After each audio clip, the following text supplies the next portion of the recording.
working to develop electric cars that they can bring to market and sell to people. And what you can do is remember these cars, remember this idea, and when these electric cars do come to market, come out and test drive them and buy them. Thank you.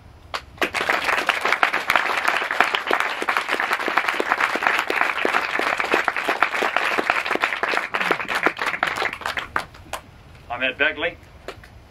I've been driving electric vehicles since 1970, off and on, driving them consistently since 1990, and I'm here to tell you that what the detractors and the critics of electric vehicles have been saying for years is true. The electric vehicle is not for everybody.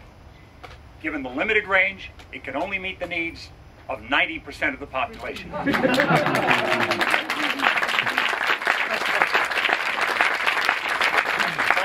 I know it's nothing we'd want to trifle with. This, according to the Department of Transportation, 90% of our trips are 40 miles or less. Even the most primitive $1,700 electric car that I bought in 1990, a little Subaru converted to electric, can make that range.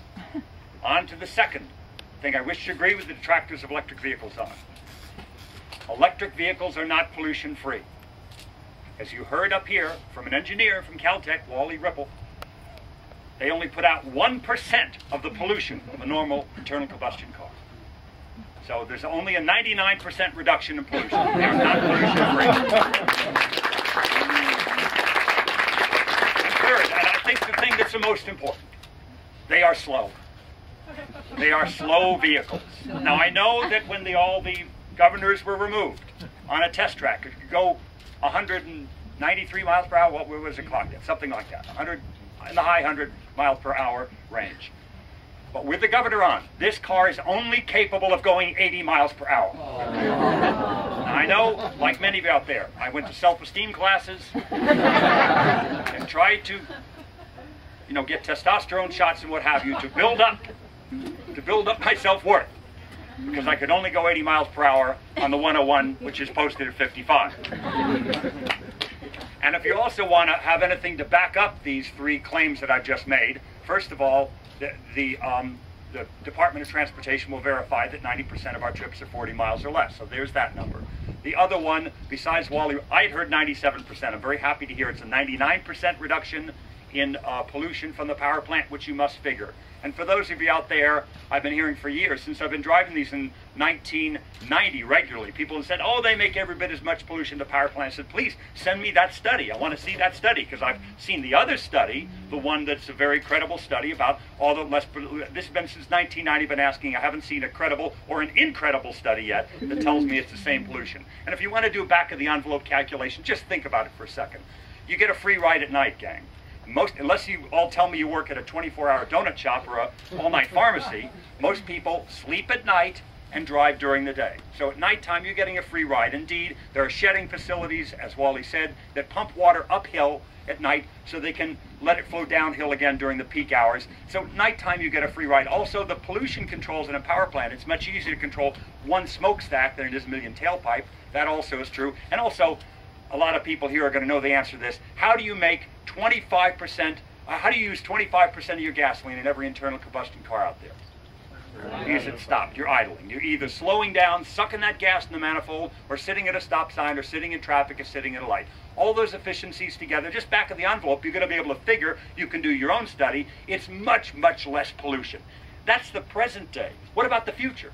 Well, it's not just the future where I live in Studio City, it's the present. You can charge your car exclusively on the sun.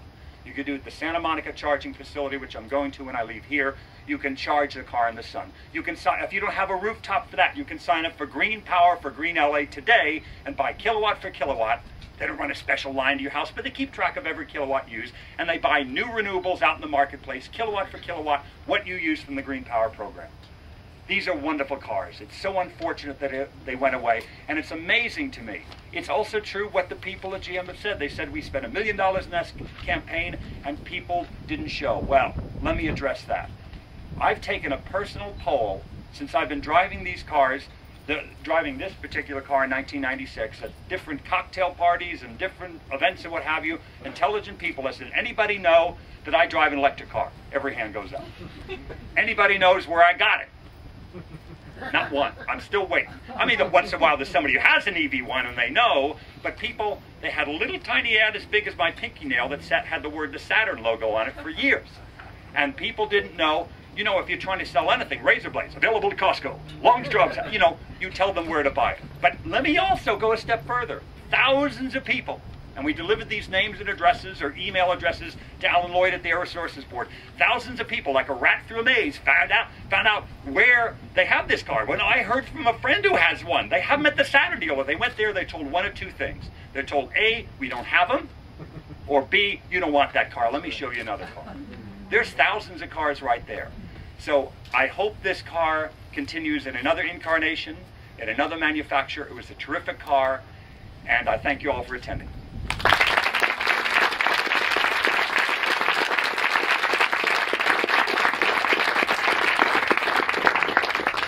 Hi, I'm Ellen Crawford. We are gathered here today to mourn a dawning of a new era promised to us. An era unencumbered by the fear of dwindling oil reserves and forced alliances or wars based on controlling those reserves. An era with an atmosphere that would no longer poison our children. An era in which our children would not be dependent on asthmatic inhalers just because they're breathing our air. An era in which the delicate balance of nature would no longer be assaulted by drilling and oil spills. We mourn the loss of that promise, that hope that the EV represented, and instead behold an era reborn of greed, dependence, and destruction. That EV was not a toy, it was a revelation. Electric cars were the community's cars. Fleets of swift, silent cars have saved citizens both gasoline expenses and possibly medical expenses, doing the city business efficiently and cleanly. What hidden taxes will now pay for this idea's demise? But resurrection is possible. Rebirth is attainable. We must stand firm in our resolve and champion those who still are looking to the larger picture. Viva Electric!